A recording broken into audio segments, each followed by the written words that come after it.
Chers téléspectateurs, bonsoir et bienvenue sur notre émission Go Deeper en profondeur avec Ocha, votre présentatrice ce soir.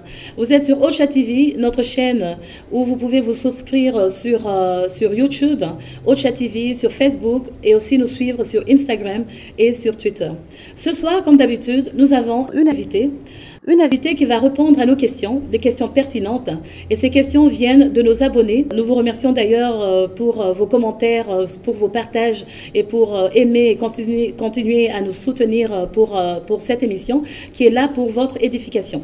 Sans plus tarder, je vais saluer Maman Rebecca Mouké Mungende, qui est notre invitée ce soir. Elle est ambassadrice de la paix. Elle est aussi visionnaire de l'église Source de Victoire à Kinshasa. Nous allons donner à Maman Rebecca le temps de s'introduire elle-même. Bonsoir Maman. Bonsoir Madame. Je suis vraiment contente de vous avoir ce soir sur ce plateau de Ocha TV. C'est vraiment une bénédiction de vous avoir ce soir. Alors j'aimerais que vous nous parliez brièvement de vous, s'il vous plaît. Oui, je suis Madame Rebecca Mouké Mungende, ambassadrice de la paix à travers le monde. Je suis visionnaire de l'église Source de Victoire à Kinshasa, RDC. Je suis présidente de International Women Remedy, donc Femme Remède. Voilà. Je suis aussi PDG de ma propre entreprise, Rebi Company, où je m'occupe des services traiteurs, beaucoup de choses. Je peux voir, en effet, vous avez beaucoup de choses. Et c'est vraiment une bénédiction de vous avoir parce que vous êtes capable de répondre à toutes les questions. Elle est tout terrain, comme on le dit, n'est-ce pas? Donc, sur le plan spirituel, et d'ailleurs, nous avons différentes rubriques, Maman Rebecca. Oui. Nous avons la rubrique spiritualité, nous avons la rubrique société, la rubrique sexualité, les questions ouvertes et aussi la curiosité. Sur la rubrique curiosité, nous allons vous poser 3 questions pour lesquelles vous aurez 3 secondes pour nous répondre. Voilà. Alors nous allons commencer avec notre toute première rubrique et c'est la rubrique spiritualité. Et voici notre première question, Maman. Voilà. Quel est le rôle, d'après vous, de la femme dans l'église de la fin de temps? Pour cette question, j'aimerais d'abord parler de cette femme. Dans l'espace et dans les temps. Avant, qu'est-ce que je vais dire?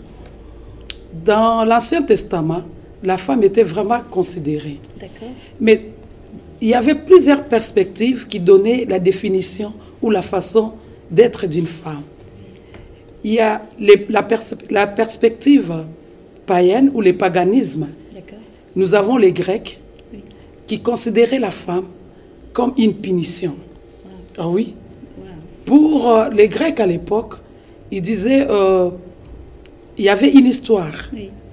Un dieu Zès qui avait perdu. Il y avait un dieu Zès d'après la mythologie. Oui. Un poète Hésiode. D'après ce poète, il dira le dieu avait perdu son fait et il a constaté. Celui qui a pu voler s'appelait Zès, le dieu Zès. Et la plus grande punition qu'il lui avait donnée, c'était la femme. Pour eux, la femme est une punition. La femme est une malédiction. Ça, c'est d'après les Grecs. Ça, c'est d'après eux. D'après les Romains, faire du mal à une femme, c'est un plaisir. C'est bien faire. Et avec Jésus-Christ, Jésus-Christ a libéré la femme. Jésus-Christ est venu au monde à travers une femme. Vraiment. Les jours de sa mort, la femme l'a assisté. Les jours de sa résurrection, la femme était la première à constater que notre Seigneur n'est plus dans les tombeaux, notre Seigneur est vivant. Amen. Et c'est par là dire le rôle de la femme pendant cette période de la fin. Dans nos églises, la femme a le rôle d'abord d'intercéder. Voilà. La meilleure intercesseuse de l'église. La femme a le rôle d'intercéder pour sa maison, pour sa famille, même pour son quartier, pour son environnement. Et cette femme-là ne se limite pas tout simplement à intercéder. C'est cette femme, quand elle est chrétienne, elle intercède, nous avons un avenir meilleur pour les enfants. Amen. Nous avons aussi une protection pour les maris. Amen. Parce que la base, les fondements, c'est une femme qui craint Dieu, une femme qui a le Saint-Esprit, et cette femme est à mesure de garder sa maison. Ne dirons-nous pas que la femme sage bâtit sa maison et la femme qui est intelligente, c'est un don pour son mari. Tout à fait. Voilà pourquoi cette femme a beaucoup de rôles, a vraiment un grand rôle à jouer dans sa maison, dans son église, et par ces temps de la fin, dans des différentes activités de l'église. Personnellement, quand j'ai parlé de femmes remèdes, peut-être vous vous dites c'est quoi encore, mais c'est une vision que Dieu m'a donnée, que la femme en tout et pour tout est un remède. Il est un produit pharmaceutique.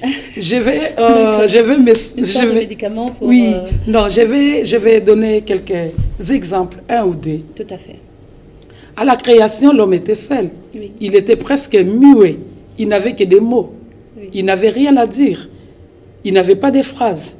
Mais une fois, cet homme a rencontré la femme, il devient un grand poète. C'est très profond. Il devient un grand poète. Oui. Ce ne sont plus les mots qui sortent. Avec les mots, il donnait les noms des animaux. Mais avec la femme, il devient poète. Wow. Donc ce qui était caché en lui était sorti. Dans la Bible, dans 1 Roi 1, et c'est par ici que je vais terminer, cette femme, nous voyons un grand roi qui avait tout. Il avait tous les moyens. Il s'agit du roi David. Il était sérieusement malade. Et qu'est-ce qui est arrivé?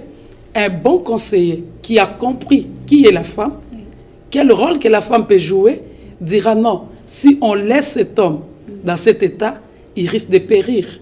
Nous allons faire appel à une femme, belle de figure. Cette beauté de figure, non seulement de figure, mais celle qui est remplie du Saint-Esprit. Et ma Bible me dit qu'on a pris cette jeune fille, on l'avait mis au sein de David. Et ces jours-là, je crois, David a réclamé même à manger. David a repris sa santé. Ne dirons-nous pas que la femme est une couveuse naturelle? Vraiment, tout à fait. Wow. Franchement, je peux déjà sentir que elle était là pour réchauffer les rois. Aller en profondeur, Maman Rebecca. Oui, vraiment. Donc, la femme réchauffe. C'est une couveuse naturelle. La femme, c'est un remède, c'est un médicament. Elle apporte toujours une amélioration. Tout à fait. Une maison sans femme, c'est une maison morte. Vraiment. Wow.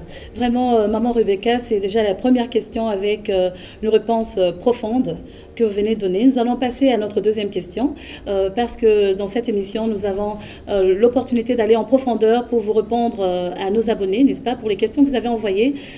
Nous sommes sûrs que vous êtes déjà en train de puiser toutes les bénédictions à travers la parole de Maman Rebecca. Alors, nous avons notre deuxième question, Maman, et voici la question. Ça dit, que pensez-vous des femmes de pasteurs qui n'ont pas l'appel au ministère, mais qui s'imposent dans l'Église? Là, je dirais ceci. Il y a d'abord deux sortes d'appels. L'appel général et l'appel spécifique. D'accord. On ne peut pas s'hasarder dans les choses de Dieu. Dire je suis pasteur parce que je suis la femme du pasteur, je dois faire ceci et cela parce que je suis la femme du pasteur. Là, on ne parlera pas des choses de Dieu. Là, on parlera des choses charnelles. Ce n'est plus la spiritualité, c'est ce qui est de la chair. Or, ce qui est de la chair amène la mort. Ce qui est de la chair n'amène pas des choses. La chair ne peut jamais enfanter ce qui est spirituel. Donc, je dirais à toutes ces femmes-là, il faut avoir l'appel de Dieu pour servir Dieu. Il faut avoir cette vocation. Il faut être appelé pour servir Dieu. Et comment est-ce qu'elles peuvent savoir qu'elles sont appelées? Comment est-ce que... Mais par les dons spirituels, par leur comportement, leur caractère, l'encadrement. Les pasteurs qui est son mari ou qui est je ne sais qui peut facilement les aider pour dire que non, tu as un don de la part du Saint-Esprit. Tu as un don venant du Saint-Esprit et avec ça, ça peut aider la femme à déterminer ce que l'Éternel a mis en elle. Tout à fait. Quels sont les dons? N'est-ce pas, la Bible dit, on reconnaît les vrais prophètes ou les vrais serviteurs de Dieu par leurs fruits. Par leurs fruits. Oui, on ne peut pas mettre n'importe qui pour dire que parce qu'elle est la femme du pasteur. Non, la femme du pasteur doit prendre son temps à être dans la bergerie, à apprendre jusqu'à ce que son pasteur, là ce n'est pas son mari, son pasteur aura l'état de lui dire non, maintenant vous pouvez faire ceci, cela pour l'église de Dieu. Et là c'est pour protéger l'église. Les choses de Dieu, on ne les mêle pas avec la chair, parce que la chair tue. La chair est l'ennemi de l'esprit. Si on doit mettre la femme du pasteur à la place qu'il ne faut pas, là, ça ne donnera pas un bon résultat. Oui. Ça sera la mort de l'Église, Tout à fait. ça sera les dégâts, Tout à fait. ça sera, je ne sais, ça ne sera pas ce que Dieu a voulu. Exactement. Comme ce n'est pas Dieu comme ce n'est pas dans les plans de Dieu, Oui. rien de bon ne sortira. Vraiment. Là, ça sera les sentiments. Voilà. On a vraiment l'impression d'être déjà dans un séminaire de maman, mais vraiment, nous sommes vraiment bénis de vous avoir. Alors, je vais juste rappeler encore à nos abonnés, vous êtes sur notre émission Go Deeper en profondeur, et ce soir, nous avons maman Rebecca Mouké Mungende, qui est ambassadrice de la paix et qui est aussi visionnaire de l'église Source de Victoire à Kinshasa. Nous allons vous encourager encore à vous souscrire sur notre chaîne YouTube et aussi à aimer notre page Facebook, partagez, laissez vos commentaires, vos suggestions sont toujours les bienvenus. Vous pouvez aussi nous suivre sur Instagram et aussi sur Twitter. Alors, maman, nous allons passer à notre troisième question. C'est toujours sur la même rubrique spiritualité. Alors, la troisième question. Que dites-vous du port de pantalon par les femmes à la chair?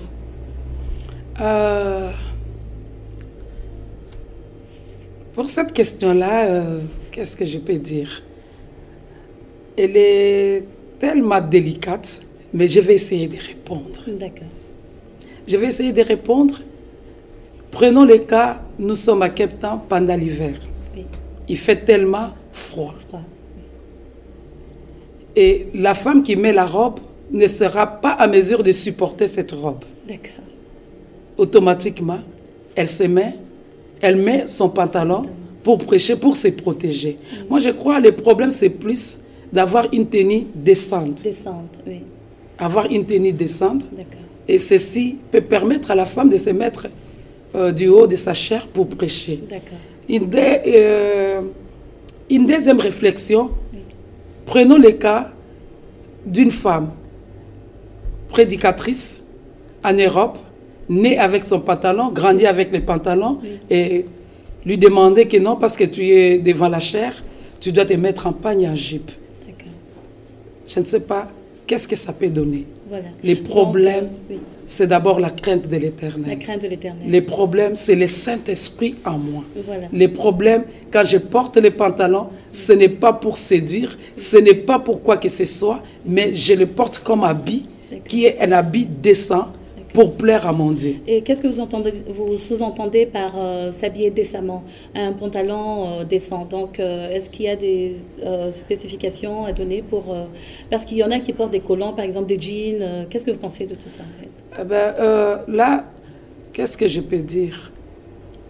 Cela dépend aussi des cultures. D'accord. Parce qu'au Congo, du haut de la chair, il me serait difficile d'abord de me mettre en pantalon. Un pantalon. Parce que je risque d'être une occasion de chute pour les autres. D'accord. Mais à l'étranger, je crois que ça ne sera pas le cas. D'accord. D'accord. Et si je dois me dire que porter une tenue décente, aujourd'hui, il y a de ces femmes-là qui s'habillent le cordon ombilical, les ventres dehors.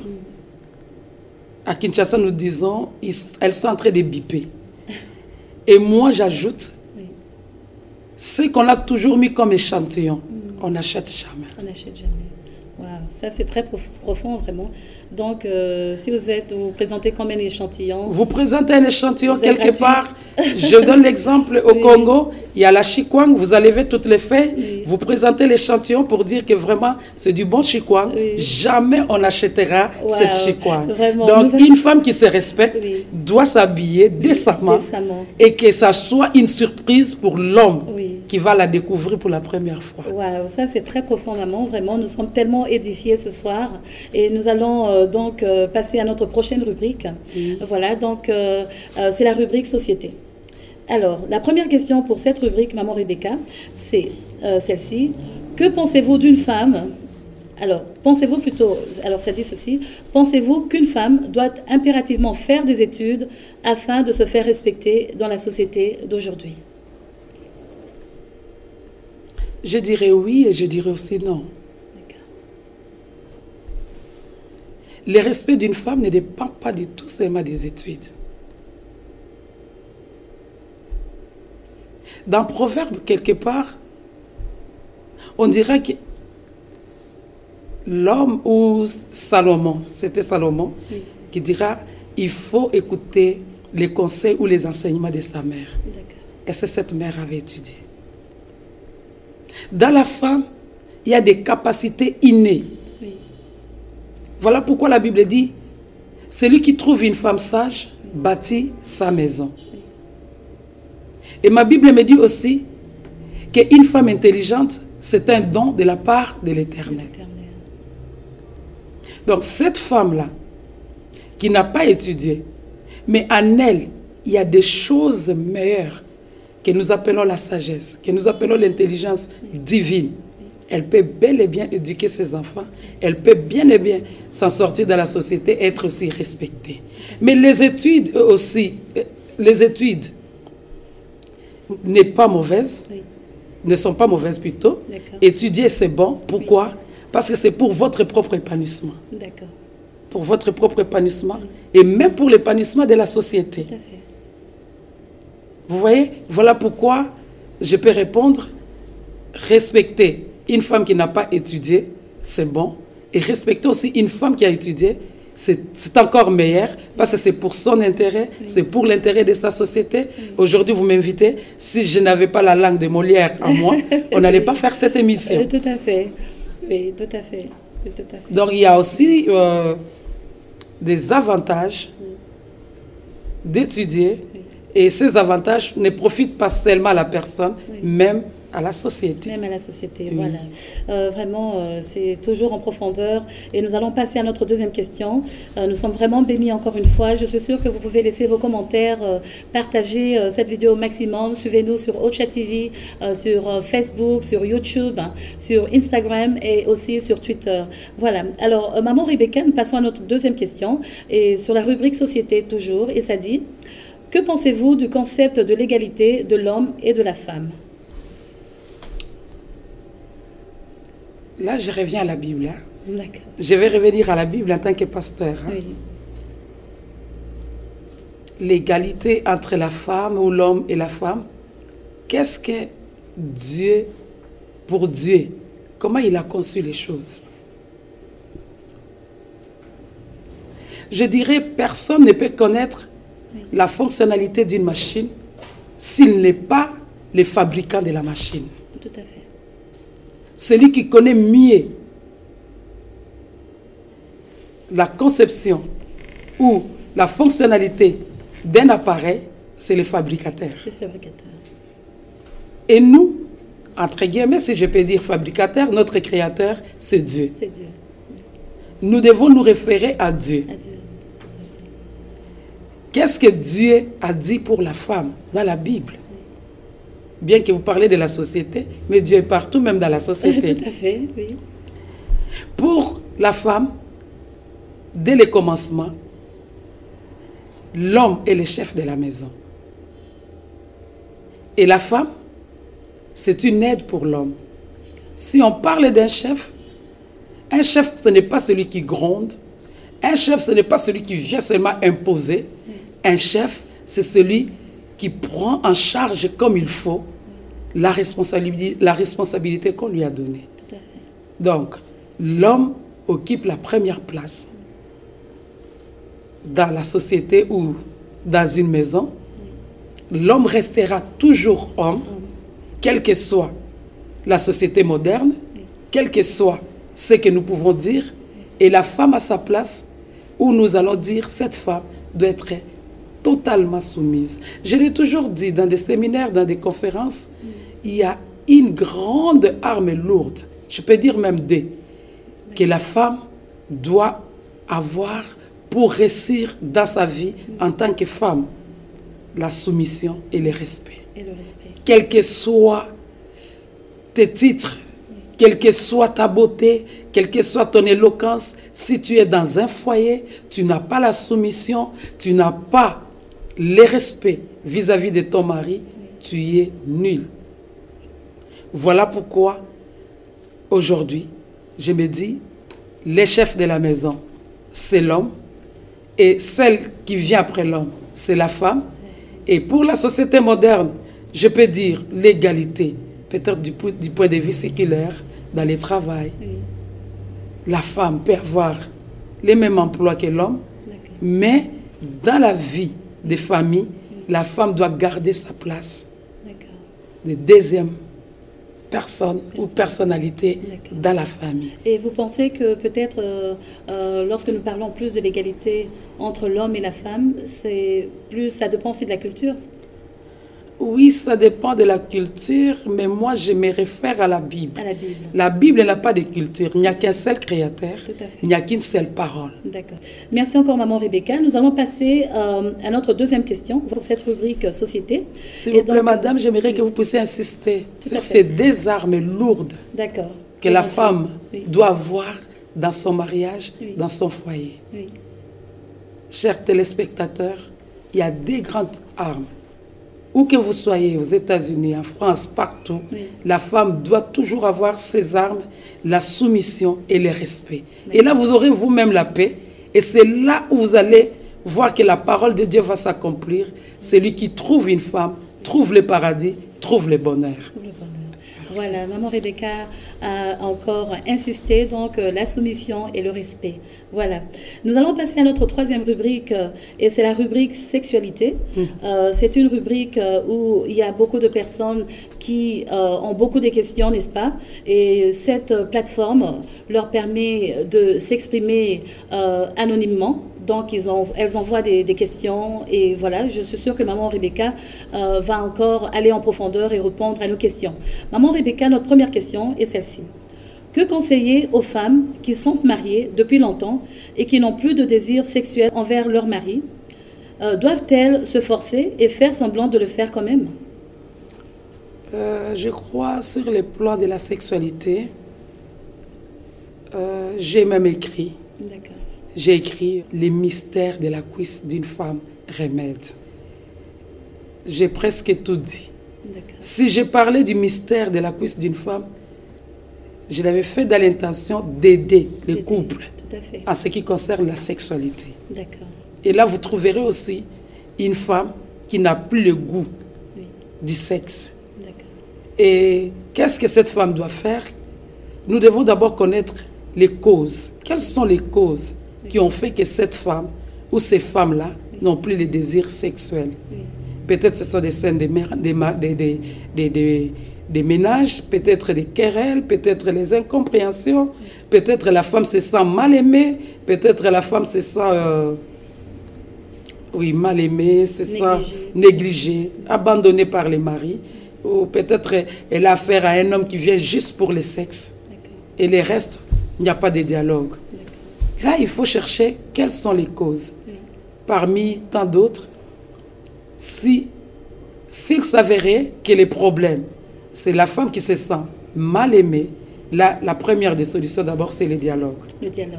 Le dialogue entre l'homme et la femme.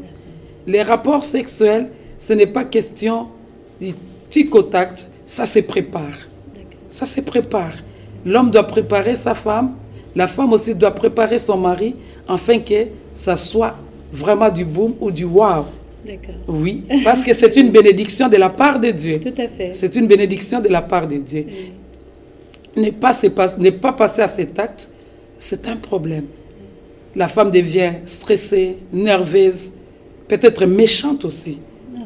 Oui. Mais il faut absolument une solution. La première des solutions, le mari doit rentrer vers sa femme, chercher un dialogue, lui parler de bonnes paroles, lui demander pardon, et la femme aussi, si elle a demandé pardon, qu'elle fasse, et vous verrez que la situation sera décantée. C'est le cerveau. Les rapports sexuels, c'est le cerveau. D'accord. Je dirais, je vais ajouter quelque chose, en ce qui concerne les rapports sexuels, chez l'homme, d'abord, ce sont les yeux. Elle a besoin de voir cette femme qui est belle, cette femme qui est sexy, cette femme qui est capable de lui faire ce qu'il désire. Mais chez la femme, ce sont les oreilles. Je peux continuer? Bien sûr, nous allons en profondeur, maman, franchement. Et surtout que maman vient de Kinshasa, que nous sommes ici à Cape Town. Pourquoi ne pas en profiter au maximum? Oui. Chez la femme, ce sont ses oreilles. La femme aime bien entendre. Tu es belle, tu es très bien habillée, tu parles bien. Ces compliments, même si l'homme n'a pas l'argent, oui, la femme est KO. Elle est KO. Elle est KO. Vraiment. Elle est KO. Alors, l'homme doit apprendre aussi à apprécier sa femme, lui faire des compliments. Et ça fait du bien à la femme. ça lui prépare aussi à une très belle adoration la nuit. Wow. Vraiment, ça prépare une très belle adoration la nuit. Voilà, donc ça c'est la première question. Et ça peut être aussi les jours, ah, c'est pas seulement la nuit. Aussi, vraiment, nous sommes toujours dans l'émission Go Deeper en profondeur avec Ocha, votre présentatrice, et notre invitée ce soir, Maman Rebecca, qui est en train de répondre à vos questions. Oui, les questions que vous, nos abonnés, nous avez envoyées, n'est-ce pas, sur YouTube, Ocha TV, sur Facebook, la page Ocha TV, sur Instagram et aussi sur Twitter. N'hésitez pas à continuer à envoyer vos questions, laissez vos commentaires, vos suggestions et que le Seigneur vous bénisse. Maman, nous allons passer à la deuxième question. Et voici la question. Que conseiller aux femmes ou hommes qui, pour réveiller ou pour éveiller le désir dans le couple, regardent, je crois qu'ils veulent dire les désirs sexuels dans le couple, regardent des films ou lisent des livres pornographiques? Y a-t-il autre moyen sinon? Personnellement, je ne conseillerais pas à ces femmes-là de regarder les films porno. D'accord. Parce que quand il y a l'amour, les désirs automatiquement est là. Le désir est là. C'est question de s'entendre. S'il y a l'harmonie conjugale, c'est automatique. Et laissez-moi vous dire que l'amour, le sexe n'a pas d'âge. Hein. N'a pas d'âge. Peut-être les gens croient que les vieilles personnes, non, ça n'a pas d'âge. Pourquoi ça? Parce que c'est l'amour. C'est l'amour. Les résultats de l'amour, les résultats de s'apprécier mutuellement, c'est le sexe. Donc ça ne sert à rien de regarder les films porno. Et c'est avec ça, si vous regardez aujourd'hui les films porno, à votre côté, vous avez votre femme. Et quand vous serez en mission, comme nous autres, nous sommes des missionnaires. Tout à fait. Nous sommes des missionnaires, c'est question de confiance. C'est question de confiance. Vous êtes en mission, vous êtes préparés. J'ai un homme qui est pasteur, un homme qui est apôtre, qui doit passer d'une ville à une autre, d'un pays à un autre. Et dans ma tête, je suis bien préparé. Pendant X temps, je m'abstiens. Je m'abstiens. Et là, mon mental aussi, c'est qu'en ce moment ici, je n'ai pas besoin de sexe parce que mon mari n'est pas là. D'accord. Parce que ma femme n'est pas là. Vous êtes préparé mentalement. Et si vous dites non par les films porno, mais vous risquez de causer des dégâts sexuels. Tout à fait. Oui. Partout où vous serez, il suffit de suivre un film porno et vous tombez. Tout à fait. J'ai toujours dit, j'ai toujours aussi conseillé aux mamans qu'elles sont les premières sentinelles de leur maison. Une maman ne peut pas dormir de la nuit jusqu'au petit matin, jusqu'au matin, sans veiller sur les enfants. Il y a des choses qui se passent dans des maisons. Il y a l'inceste. À cause des films porno. Un grand frère qui a regardé les films porno, un oncle, je ne sais qui, et qui va s'attaquer à une pauvre petite fille innocente. Voilà pourquoi je ne sais pas vous ici, à Cape Town, comment ça se passe, mais nous, les mamans sages, les mamans avisées, on ne peut pas dormir sans contrôler dans des chambres de filles comme des chambres de garçons. Les films porno causent beaucoup de dégâts. Il y a même des pères, des parents qui vont plus loin avec leurs filles à cause des films porno. Pour moi, je ne suis pas d'accord pour ça.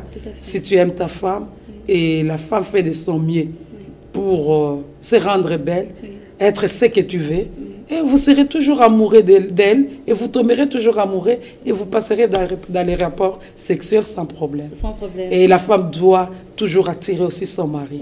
Qu'elle ne se dise pas non, j'ai vieilli, non. Non, non. Vraiment. Non. Ouais, et comment attirer son mari si on doit aller en profondeur? Pour attirer son mari, eh ben, ça, nous avons les livres Femme, tu es née remède. Vous verrez comment attirer son homme. Comment plaire à son homme. Comment ça se passe. Parce qu'il y a de ces mariages qui ont des problèmes. Même ceux qui ont fait longtemps, les problèmes, ce n'est pas les comportements de la femme, ce n'est pas les caractères de la femme, mais c'est les lits. C'est le lit. Comment cette femme doit se laver. Ah, d'accord. Eh ben, il y a beaucoup à dire. Vraiment, on devrait vraiment aller en profondeur. Et voilà, vous savez, quand vous avez parlé du lit, j'ai pensé tout de suite au lit. Donc, d'accord. Donc, quand vous parlez du lit, c'est... Non, lit, quand je parle de lit, je parle d'un rapport entre l'homme et la femme mariée dans un lit conjugal. D'accord. Franchement, nous sommes en train d'aller en profondeur, hein, vous savez. Et voilà, donc c'est par rapport aux questions que vous avez envoyées. Alors, pour la troisième question, Maman Rebecca, est-ce que l'union physique doit être le seul lien qui doit rapprocher un mari à sa femme? L'union physique. Donc, ces rapports-là. Oui. Eh bien non, ça ne peut pas être le seul moyen. Les rapports sexuels ne suffisent pas. J'ai parlé des grandes armes lourdes. Oui. Sinon, vous risquez d'être cette femme-là. Le mari vient juste pour satisfaire ses besoins. Mais en réalité, il n'y a pas d'amour. Il n'y a pas d'amour. Ou s'il vient, c'est parce qu'il n'a pas eu le temps de passer ailleurs. Oui. Il n'a pas eu le temps de passer ailleurs. Avec une femme impolie. Une femme têtue, une femme insoumise, une femme qui n'a pas été éduquée. Permettez-moi. Oui, bien sûr, maman, permettez-moi. Oui. Une femme qui n'a pas été éduquée par ses parents, qui considère son mari comme un papier hygiénique.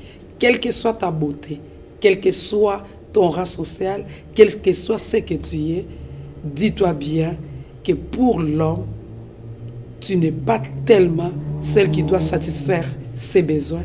S'il doit venir, peut-être parce qu'il n'a pas eu le temps d'aller quelque part, ou peut-être il est un homme de Dieu. Voilà pourquoi nous sommes en train de voir beaucoup d'hommes de Dieu en train de divorcer, beaucoup des hommes de Dieu plutôt en train de divorcer, beaucoup des hommes de Dieu en train de faire de n'importe quoi.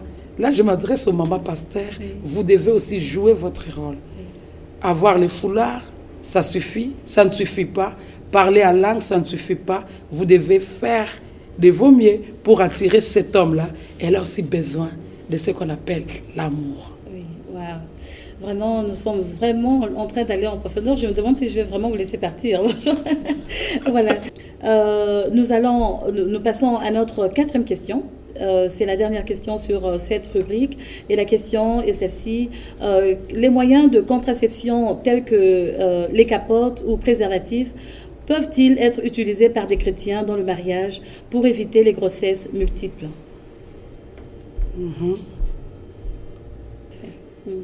J'ai plus de 50 ans. Wow. Et je vais essayer d'aider les autres. Oui, bien sûr. Bien sûr. Qu'est-ce que je vais répondre? D'abord, pour les chrétiens ou les chrétiennes, on nous parle de l'abstinence, la fidélité, c'est ça. Oui. Et la troisième, c'est la prudence. La prudence. Utiliser des capotes, utiliser tout ça, c'est ça, n'est-ce pas? Oui. Je dirais pour un chrétien, il faut s'abstenir. D'accord. Il faut s'abstenir, c'est ce que la Bible nous recommande. D'accord. Il faut s'abstenir et attendre. Ça, je parle des fiançailles. Hein? Oui, ça, et attendre avant les mariages. Oui. Et attendre les jours J. Oui. Mais nos enfants d'aujourd'hui brûlent toujours les étapes. Oui. Et il y a toujours aussi des conséquences. Tout à fait. Ils rencontrent des maladies. Oui. Ils rencontrent des grossesses précoces. Et les mariages bafoués. Peut-être une relation qui devait arriver jusqu'à la fin. Mais parce que l'homme t'a déjà connu, il a goûté à la chose, il n'a plus plaisir à ça. Dans les mariages, il y a plusieurs manières pour éviter la grossesse. À nos jours, on comptait les jours. Hein. Il y a un calendrier, tu as tes règles, tu peux compter. On m'a même dit que maintenant, il y a même des téléphones qui peuvent te dire que tu auras tes règles, telle date et telle. Pourquoi ne pas appliquer cela? Vraiment. Et après le mariage, vous pensez que... mais en fait, je veux dire, dans le mariage, est-ce que vous pensez que les femmes peuvent utiliser... En fait, les couples peuvent utiliser le préservatif comme moyen de contraception? Je crois que c'est la question. Dans les mariages, oui, là, c'est les mariages, il n'y a pas de problème. Là, c'est les mariages pour se préserver. Mais moi, la meilleure des solutions serait de compter vos dates. D'accord. Oui, par exemple. D'accord. Voilà. C'est question de discipline aussi. C'est question de discipline. Parce qu'après 3 jours, des règles, 4 jours, la femme t'appartient. Oui. Tu peux faire d'elle tout ce que tu veux, matin, midi, soir. C'est pas pour rien que tu as payé ta dot. D'accord. Ok. Voilà, donc là, c'était notre rubrique sexualité. Nous sommes allés en profondeur avec Maman Rebecca, qui est notre invitée ce soir. Nous sommes vraiment privilégiés de la voir. Elle vient de Kinshasa et nous sommes ici à Cape Town. Elle est ambassadrice de la paix et elle est aussi visionnaire de l'église Source de Victoire à Kinshasa. Et voilà, donc je vais encore vous encourager, s'il vous plaît, à aimer notre page Facebook Ocha TV, à vous souscrire sur notre chaîne YouTube Ocha TV aussi. Suivez-nous sur Twitter et sur Instagram. Je suis sûre que ce programme est en train de vous édifier. Voilà. Nous allons passer à notre dernière rubrique avant la rubrique curiosité et c'est questions ouvertes. Voici la première question. Que pensez-vous des femmes qui laissent leur mari et enfants pendant plusieurs années et partent en mission pour le compte de l'Église?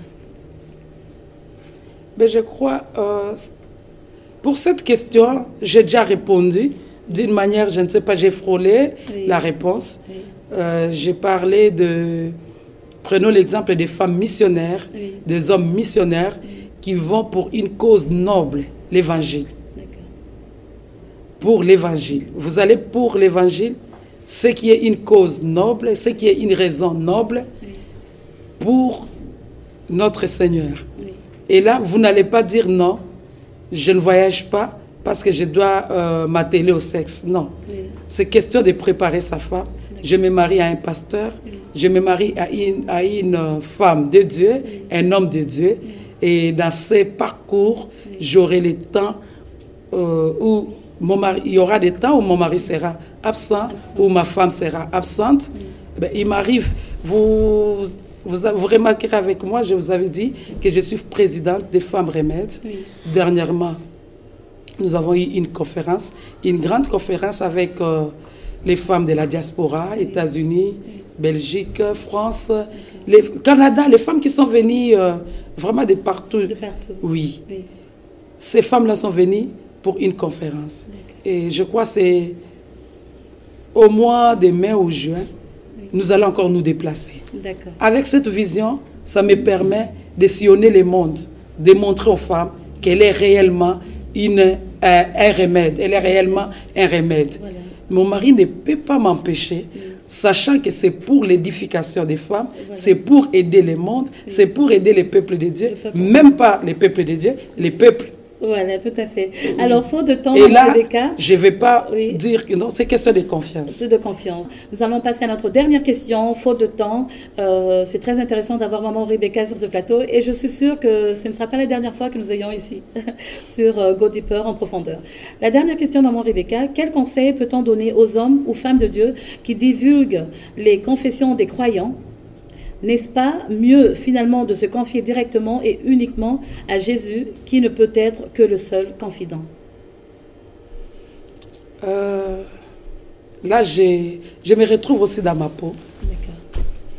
Parce que dans mon église, en tant que responsable, il y a des fidèles qui viennent se confier à moi.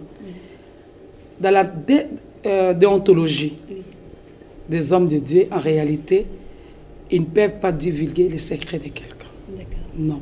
Donc c'est tout simple, on peut pas les faire. Et pour ceux qui le font, qu'est-ce que les membres... Pour ceux qui le font, il serait mieux qu'ils arrêtent. Si vraiment vous avez le Saint-Esprit en vous, vous ne le ferez pas. D'accord. Et que dire de ces membres? Qu'est-ce qu'ils peuvent faire alors comme solution? Ils ont carrément à prier Jésus, ils ne peuvent plus aller voir leur pasteur pour... Non, parce que les pasteurs, si Dieu a établi les pasteurs, Dieu le sait pourquoi. C'est pour les encadrer, c'est pour les amener quelque part. Quelque part. Voilà. Alors, Maman Rebecca, j'aurais bien voulu aller en profondeur sur ces questions très intéressantes. Je suis sûre, comme j'ai dit, qu'on aura la prochaine occasion, si Dieu le veut, bien sûr. Nous allons passer à notre dernière rubrique, et c'est la rubrique Curiosité, où je vais vous poser 3 questions. Vous allez répondre en 3 secondes. Alors, la première question, quel est votre repas préféré? Repas préféré. Les pondous. Oui. Pondous, vous savez? Oui, bien sûr. Les fèves de manioc. Les fèves de manioc. D'accord. Alors, Les la deuxième pondous, question, oui, oui. d'accord. Le pondou avec le foufou, le riz. Les pondous avec les foufous. D'accord. Alors, notre deuxième question. Et les likayabou. Et le likayabou, d'accord, Oui. le poisson salé. Les poissons salés. D'accord. Oui. Notre deuxième question, si vous deviez choisir entre l'amour sans argent et la richesse sans amour, quel serait votre choix? L'amour sans argent. Vaut mieux vivre Oui, sans argent, mais avec quelqu'un qui vous aime. d'accord. L'argent viendra. Tout à fait. La dernière question, lequel parmi vos plus grands rêves avez-vous déjà accompli? D'abord, plusieurs. Oui. Être leader. D'accord. Si vous pouvez citer peut-être 2 ou 3.